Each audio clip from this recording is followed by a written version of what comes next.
Hello दोस्तों, welcome to C S point. C S परिवार में मैं सुभाष सर आप सभी छात्रों का या दोस्तों का स्वागत करता हूं। आज हम पढ़ेंगे मानव जनन के सीसन में पार्ट नंबर 2 के बारे में। सीसन में पार्ट नंबर 2 है, सीसन में पार्ट नंबर 2 होगा। पार्ट नंबर 1 में से पहले हमने पढ़ा है, जिसमें हमने जो है सीसन के निर्माण के बारे में पढ़ा था, सीसन की परिभाषा के बारे में पढ़ा था। आज हम पढ़ेंगे root of penis, root of penis और बॉडी ऑफ पेनिस और ग्लैंड्स ऑफ पेनिस के बारे में पढ़ेंगे। आज हम रूट ऑफ पेनिस के बारे में पढ़ेंगे। ठीक है, रूट ऑफ पेनिस का निर्माण, रूट ऑफ पेनिस का निर्माण, चलिए, रूट ऑफ पेनिस का निर्माण बल्ब ऑफ पेनिस और क्रश ऑफ पेनिस के पेनिस से मिलकर के बना होता है। बल्ब ऑफ पेनिस और क्रश ऑफ पेनिस से मिलकर बना होता है। बल्ब ऑफ पेनिस जो होता है, ये बल्ब ऑफ पेनिस है। बल्ब ऑफ पेनिस में bulbo urethral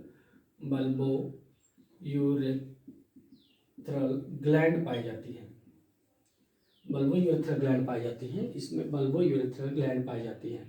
bulbo urethral gland के बारे में आपने अच्छी तरह से पढ़ा है, जहां हम पढ़ा रहे थे वहाँ कॉपर ग्लैंड जब पढ़ा रहे थे वहाँ पर डिटेल हमने आपको पढ़ाया है। आगे हम देखते हैं ये क्या होता है। ये डीप मसल्स होती हैं, ये डीप मसल से मिलकर के बनी होती है। इसका निर्माण कार्पस स्पंजियोसा के फूले हुए भाग से, अग्रभाग से होता है। यह उदर गुहा के सबसे नज़दीक होता है और इसलिए रूट ऑफ पेनिस में इसकी गिनती की जाती है। उदर गुहा में सबसे नज़दीक होता है, इसलिए रूट ऑफ पेनिस में इसकी गिनती की जाती है। दूसरा क्रश ऑफ पेनिस है। यह कार्पोरा कैवर्नोसा के ऊपर एक मालसन रूपी संरचना के रूप में पाई जाती है और जो है यह एक प्रकार के हॉर्न जैसी संरचना का भी निर्माण करता है, जो सपोर्ट प्रदान करता है पेनिस को, उसके मांसल भाग को सब सहायता प्रदान करता है। ठीक है, हेडिंग डालेंगे रूट ऑफ पेनिस, हेडिंग डालेंगे रूट ऑफ पेनिस और लिखेंगे यह दो भागों से मिलकर के, रूट ऑफ पेनिस यह दो भागों से मिलकर के बना होता है। रूट ऑफ पेनिस यह दो भागों से मिलकर के बना होता है। बल्ब ऑफ पेनिस और crush of penis, bulb of penis और क्रश ऑफ पेनिस। ठीक है, bulb of penis, crush of penis. ठीक है, आगे लिखेंगे क्रश ऑफ पेनिस। ठीक, बल्ब ऑफ पेनिस में deep muscles, bulb of penis में डीप मसल या गहराई में पाई जाने वाली मसलें पाई जाती हैं, मांसपेशियां पाई जाती हैं। इसका निर्माण कार्पस स्पंजियोसम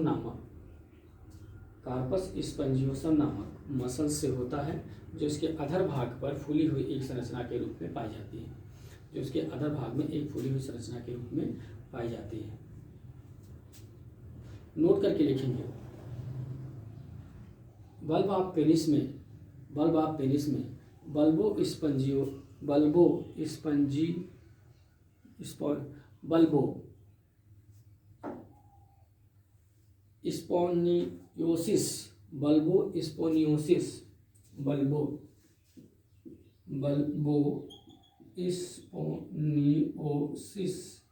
मसल पाए जाते हैं,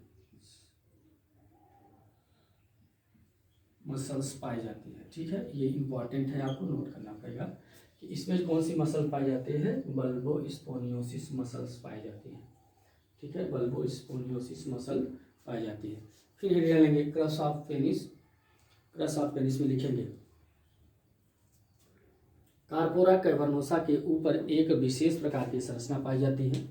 कार्पोरा कैवर्नोसा के ऊपर एक विशेष प्रकार की संरचना पाई जाती है।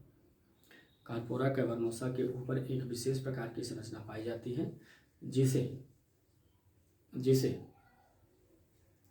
क्रश ऑफ पेनिस कहा जाता है, जिसे क्रश ऑफ पेनिस कहा जाता है।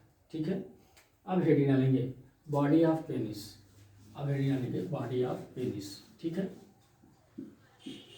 Body of penis.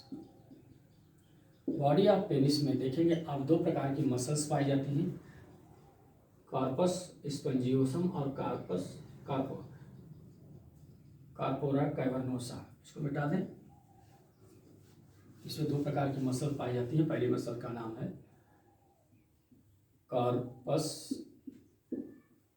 स्पंजियोसम और दूसरा क्या है, कार्पोरा कैवर्नोसा। ठीक है, कार्पोरा कैवर्नोसा। ये जो संरचना आप देख रहे हैं, ये ब्लू लाइन की पूरी संरचना, ये ब्लू लाइन जो संरचना है, यह जो है कार्पोरा कार्पस स्पंजियोसम है। ये जो ब्लू लाइन से बनी हुई पूरी संरचना है, यह क्या है? कार्पस स्पंजियोसम है। कार्पस स्पंजियोसम है, जो ब्लू लाइन संरचना है कार्पस स्पंजियोसम है। और इस कार्पस स्पंजियोसम से सटे हुए एक मोटी मांसल जो धारीदार संरचना दिखाई दे रही है, इसे जो है कार्पोरा कैवर्नोसा कहा जाता है। क्या कहा जाता है? कार्पोरा कैवर्नोसा कहा जाता है। यह संरचना आगे जा करके ग्लांस ऑफ पेनिस का निर्माण करती है। ग्लांस ऑफ पेनिस का निर्माण करती है और इसमें जो है, इस वाले भाग में कोरोना और फॉरस्किन का निर्माण होता है। कोरोना और फॉरस्किन का निर्माण होता है। कार्पोरा स्पंजियोसम जो है, ये आगे जा करके कार्पोरा स्पंजियोसम आगे जा करके फूली हुई संरचना का निर्माण कर लेता है, जिसे ग्लांस ऑफ पेनिस कहते हैं। और उसके बाद इस वाले भाग को कोरोना के नाम से जाना जाता है। यही स्पंजियोसम, कार्पोरा स्पंजियोसम। देखिए यहाँ पेनिस के सीसन सबसे निम्न भाग पर यह एक प्रकार का संरचना का निर्माण कर लेता है, जिसे कोरोना और ग्लांस ऑफ पेनिस कहा जाता है। और जबकि यह कार्पोरा कैवर्नोसा जब निर्माण करता है, तो यह फॉरस्किन का निर्माण कर लेता है। किसका निर्माण करता है? फॉरस्किन और कोरोना का। ठीक है, ग्लांस कोरोना का निर्माण करता है। इतनी चीज़ें हुई। देखिए कोरोना जो है ना, फिर से समझेंगे, ये जो कोरोना है, ये फॉरस्किन और ग्लांस, ये फॉरस्किन है, ये कोरोना इधर लिख लीजिए, नहीं कंफ्यूज बार बार होंगे आप। कोरोना, ये जो कोरोना है, ये फूली हुई जो संरचना है, ये कोरोना का निर्माण करती है और ये शिश्नांग का निर्माण करता है। ये किसका भाग है? कार्पोरा कैवर्नोसा का। ये कार्पोरा कैवर्नोसा का भाग है। ठीक है, समझ में आ रहा है नहीं आ रहा? ये कार्पोरा कैवर्नोसा का भाग है, ये दोनों। और ये क्या है? ग्लांस ऑफ पेनिस जो है स्पंजियोसम का भाग है। किसका भाग है? उस स्पंजियोसम का भाग है। यहाँ सीसन के मुख्य द्वार पर आकर के फूल जाती है, जिसे ग्लांस ऑफ पेनिस कहा जाता है। ग्लांस ऑफ पेनिस कहा जाता है। ठीक है, ग्लांस ऑफ पेनिस कहा जाता है। लिखेंगे बॉडी ऑफ पेनिस में यह दो भागों से मिलकर के बना होता है। बॉडी ऑफ पेनिस ये दो भागों से मिलकर के बना होता है। कार्पस स्पंजियोसम ये दो भागों से मिलकर बना होता है। कार्पस स्पंजियोसम और कार्पस कैवर्नोसा। कार्पस स्पंजियोसम और कार्पस कैवर्नोसा होता है। ठीक है, कार्पस कैवर्नोसा में कुछ मसल्स रूपी संरचनाएं पाई जाती हैं, नसें पाई जाती हैं, मसल्स और संरचनाएं पाई जाती हैं।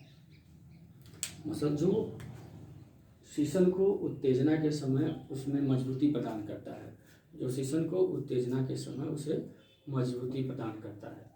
ठीक है, बस इतने लिखना है, ज़्यादा कुछ नहीं लिखना है। और स्किन के बारे में हमने शायद अगले लेक्चर में बता दिया था आपको। ठीक है, अब ग्लांस ऑफ पेनिस है, बस हल्का सा लिखना, ज़्यादा नहीं है। ग्लांस ऑफ पेनिस में हेडिंग लेंगे ग्लांस ऑफ पेनिस।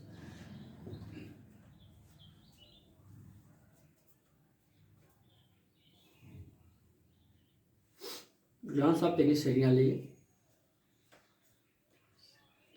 इसे प्रीप्यूशनल ग्लैंड भी कहा जाता है, जो एक विशेष प्रकार के पदार्थ को स्रावित कर जाता है। एक विशेष प्रकार के पदार्थ को स्रावित करता है, जिसे स्मेग्मा कहते हैं। जिसे स्मेग्मा कहा जाता है। स्मेग्मा एक तरल सफ़ेद रंग का पदार्थ होता है, जो फॉरस्किन के चारों तरफ अंदर पाया जाता है, जो फॉरस्किन से ढका हुआ था, अंदर पाया जाता है। बस इतना ही है आप पेनिस में। ठीक है, हमने पेनिस के बारे में क्या पढ़ा? बॉडी ऑफ पेनिस और रूट ऑफ पेनिस और ग्लांस ऑफ पेनिस के बारे में पढ़ा है। इतनी चीज़ें आपके इंटर में सिलेबस में बहुत हैं और इतना ही आपको सिर्फ लिखना है। ठीक है, जब डिटेल्स आप पढ़ेंगे, जब नीट फाउंडेशन हम पढ़ाएंगे, अभी तो हमें कोर्स ख़त्म करना है। और जब कोर्स ख़त्म करना है तो भाई जो महत्वपूर्ण चीज़ें हैं बस उन्हीं पर चर्चा करिए। हालांकि अकेले सब कुछ करना पड़ता है, तो कुछ मूलभूत मानवीय गलतियाँ हो सकती हैं, इसको आप जो है बहुत ज़्यादा सीरियस नहीं लेंगे या बहुत ज़्यादा इस पर आप प्रतिक्रिया नहीं रखेंगे। ठीक है, काफ़ी कई वीडियो अपलोड करना पड़ता है हमको। कक्षा 11 का भी अपलोड करना पड़ता है, 12 का अपलोड करना पड़ता है, 10 का अपलोड करना पड़ता है। और उसके बाद अभी हम जब ये वीडियो सारे अपलोड हो जाएंगे तो हम आप लोगों को ही लिए नीट फाउंडेशन की क्लासेस शुरू करेंगे। वो आधा इंग्लिश और आधा हिंदी, जैसे आधा इंग्लिश आधा हिंदी, तो इसमें भी पढ़ाना है। आप इंटर के स्टूडेंट हैं तो अंग्रेजी तो थोड़ा बहुत तो आपको पढ़ना ही पड़ेगा। आप इस बात से मत डरिए कि सर सारी चीज़ें आप तो अंग्रेजी में लिख रहे हैं। अब कार्पस स्पंजियोसम हिंदी में भी आप लिखेंगे वही लिखेंगे, कार्पोरा कैवर्नोसा आप हिंदी में भी वही लिखेंगे। तो इससे आप डरिएगा नहीं। आगे आप जाकर के जब आप नीट वगैरह की तैयारी करेंगे तो उसमें आपको पढ़ने में काफ़ी ज़्यादा हेल्प मिलेगी। ठीक है, और इस वीडियो को आप ज़्यादा से ज़्यादा लोगों तक शेयर करिए और सब्सक्राइब करिए। और जो है इसको आपका जो शेयर सब्सक्राइब होता है, बहुत बहुत धन्यवाद। आज हमारे जो है सब्सक्राइबर की संख्या 100 दाग गई है और व्यूवर की संख्या भी 1000 के ऊपर चली गई है। बहुत प्यार आप लोगों ने दिया है और जब से आप लोगों का यह प्रयास रहा है तो मैं भी अपने आप को भी अब मोटिवेट समझता हूँ कि हाँ, अधिक से अधिक लोग हमारे वीडियो को देख पा रहे हैं। तो हम कोशिश करेंगे कि जो भी हमारे पास छोटी मोटी सुविधाएं हैं उसके माध्यम से मैं आपको लगातार वीडियो देता रहूँगा। ठीक है, लाइक और सब्सक्राइब करिएगा। Thank you.